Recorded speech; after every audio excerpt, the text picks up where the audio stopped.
Hello and welcome to the Inner Vision diet. And this really is a diet with a difference. And the difference is you, because this is a diet that actually is created and designed by you and for you. It's a unique diet because there is no diet that suits everybody. And we'll show you how to make a diet plan that is absolutely right for you and that helps you to get into your own best possible shape, crucially without giving up the foods that you love.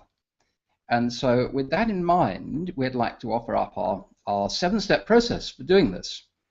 We're calling it the Inner Vision Diet, and yesterday we covered step 1, which is the crucial idea of beginning with the end in mind, creating a vision of the person that you wish to become, an inner vision, if you like, the best possible you. And I would like to ask Jen here to explain, why is it important to actually have such a vision in your mind, and actually hold the vision in your mind?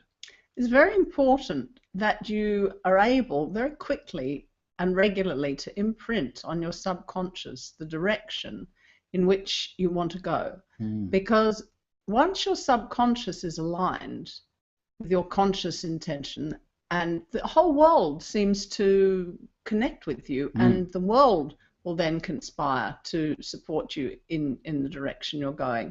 And that's why we talked a lot yesterday about touchstones and having some way of communicating with your unconscious that isn't purely verbal and willpower based. So basically we're suggesting then that it's crucial to find some sort of touchstone, some way. It may be a picture, it may be something you carry on your phone, it may be a thought, it may be whatever works for you to remind you of what's important about the person, what's important about being healthy, what you're looking for. When we talk about the best possible shape, we're not talking about just the best physical shape, but it's not just how you look, it's also how you feel. And your touchstone is something that evolves with you. It very rarely arrives fully formed, although it may.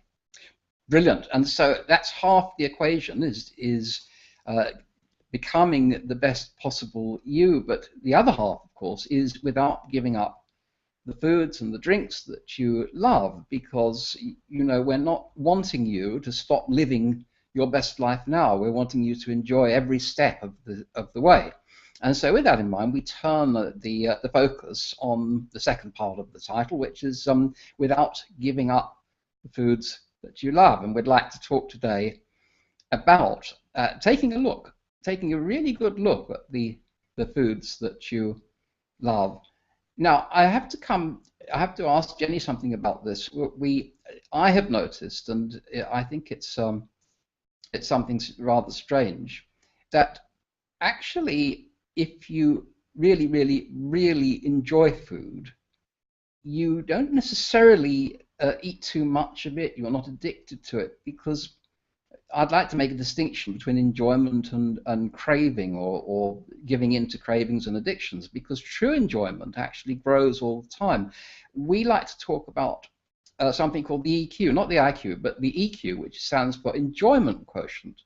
So right now, before I turn this over to Jen, I would like to say, please, anyone listening, I'd just like you to rate your enjoyment of your daily diet as it is, say over the past week, on a scale of 1 to 10. This is a purely subjective thing, with 1 being I don't enjoy food very much, and 10 being I absolutely love my food. This is not about whether you're fat, thin, whether you think you've got a healthy diet or not. It's about your enjoyment. And while you're doing that, I'd like to ask Jem, how would you rate your EQ? Oh, I would say 8 or 9 most days. Yeah, definitely. So basically, you really enjoy what you eat and drink, and you are a good-looking and slim person. You know, for our age, with over 128 years of of mileage. As I say, this is not about being extraordinarily athletic or whatever. It's about being in your best possible shape while still enjoying life. So I think, Jen, that you rate your pleasure highly, as I do, certainly with my food and drink. Because we practice what we're about to teach you, which is a way of looking at food, where instead of having a love-hate relationship with food, you do something that's crucial. What is it, Jen, that we're going to teach them to do that's different from what other people often Well, do? we're going to teach you to be far more engaged with your eating experience, to eat mindfully, to be engaged not just while you're eating, but before you eat and after you eat, so that in advance you anticipate the meal. That's great, nothing wrong with that. In fact, I think most people would agree that the best meal, most enjoyable meals, are when you're really, really hungry. And one of the problems in our modern society is that we never are hungry. It's always there. It's Food's kind always of around. food is always there.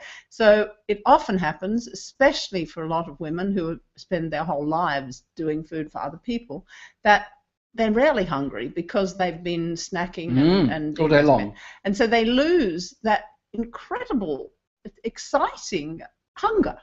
And I would also like to add to that, some people I know, strangely enough, or perhaps not strangely, who are on diets, seem to think about food all the time, or they get worried because they're always battling their own appetites. And then when they come to eat, you can see sometimes that people are really stuffing the food in and hardly noticing what they're eating. The worst thing, of course, is when you go to the cinema and you eat popcorn, and you completely have no idea what you're putting in your mouth. And so we're suggesting to do exactly the opposite, which is slow down and actually harness the power of your own ability to pay attention to every single mouthful. And as Jen said, there's a process in eating food. What happens when you feel hunger, or perhaps when you feel a craving for something, sugar, salt, or fat? And then the process of what's it like to eat, and then the process, crucially, of its effect on your body. So it's experience. It's experiencing experience food. and paying a lot of attention to your own reactions and your own feelings before you eat, while you eat, and noticing that the EQ in general diminishes the longer you're eating. So the more you've eaten, the less enjoyable it becomes. They say, don't they, it's the food that you don't notice, or the drink you don't notice, that is the one that's harmful to you. Everything that you eat mindfully tends to be better for your body, even if it's not that great quality. And the other aspect of awareness, of course, is that I think there's an easy distinction that can be made, which is that there is what you might call natural food, anything that grows under the ground or on the ground on trees, or even people who like to eat a lot of meat, and natural food. And then actually what you see mainly in the supermarkets isn't natural, it's processed. It's very tasty. I find it hyper palatable, but it's packed with huge quantities of sugar and salt and fat. So in today, with this focus and looking at how much you're rating everything that you eat and drink, we would like you to become aware of do you take a lot of sugar in your tea, for example, or your coffee? Are you very, very fond of sugary things, salty things, fatty things? Fatty things are things, like all the lovely bread and pastry and all those kinds of things. Often they ladle sugar, salt, and fat in layers, actually, in modern food, which is why they taste so absolutely gorgeous. I think the other thing that I believe very strongly is that a calorie is not a calorie, and I mistrust any diet system that relies purely on calories. Calorie counting. Yes, no, I think you have to necessarily. take something that is a little bit more personally orientated than Yes, because when you're eating, it's your unique experience. And your as unique you're saying, metabolism. You have a unique metabolism. It isn't one size fits all. It's for you to decide. This is not a difficult thing to do, but it's crucial, this step 2. If all you did was hold in your mind a vision of the person you want to become, and then practice eating mindfully and enjoying what you're eating, that would be enough to put you absolutely on the path to a healthy diet and a happy future. Except that the other steps we're going to teach you speed up this process dramatically and offer you ways to absolutely make sure you not only keep on the right path, but get there really fast.